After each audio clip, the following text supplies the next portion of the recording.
તો બરોડા ડેરીના ભાવફેર મુદ્દે કલેક્ટર ઓફિસે બેઠક મળી હતી, જેમાં વડોદરાના ધારાસભ્યોની કલેક્ટર સાથે બેઠક યોજાઈ। બરોડા ડેરીના ચેરમેન દિનેશ પટેલ અને વીસી પણ હાજર રહ્યા હતા, ત્યારે એમએલએ કેતન ઇનામદાર તેમજ ચૈતન્યસિંહ ઝાલા પણ હાજર રહ્યા।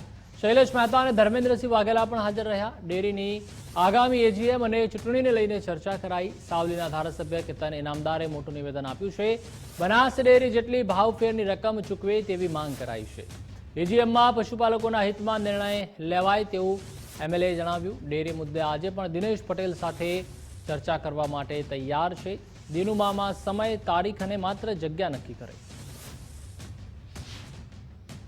વડોદરા છોટાઉદેપુર જિલ્લાના લગભગ 250 ઉપરાંત મંડળીઓએ લેખિતમાં એમની રજૂઆત કરી હતી કે વાર્ષિક સાધારણ સભા 4 તારીખે છે, ત્યારે એ 4 તારીખની વાર્ષિક સાધારણ સભામાં ભાવફેરની રકમ ખૂબ મોટા પ્રમાણમાં સારી એવી મળે। હમણાં જ માન્ય શંકરભાઈ ચૌધરીએ બનાસ ડેરીની અંદર સારી ભાવફેરની રકમની જાહેરાત કરી છે, તો એવી ઈચ્છા બરોડા છોટાઉદેપુર જિલ્લાના સભાસદો પણ રાખી રહ્યા છે અને નિર્ણયો પોઝિટિવ લેવાય।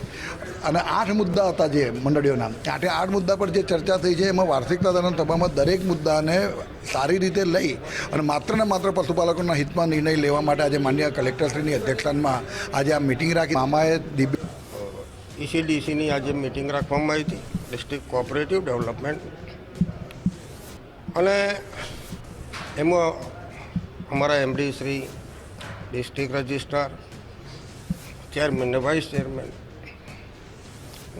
જિલ્લાના 5 ધારાસભ્યોને પણ બોલાવેલા આવેલા હતા અને બધાએ બેસીને ચર્ચાઓ કરી છે। અને ચર્ચાના અંતે એમની જે કંઈક માગણીઓ છે અથવા એમને જે કંઈક સૂચનો 2-4 કર્યા છે એને અમે અમલ કરવાનું કીધું છે।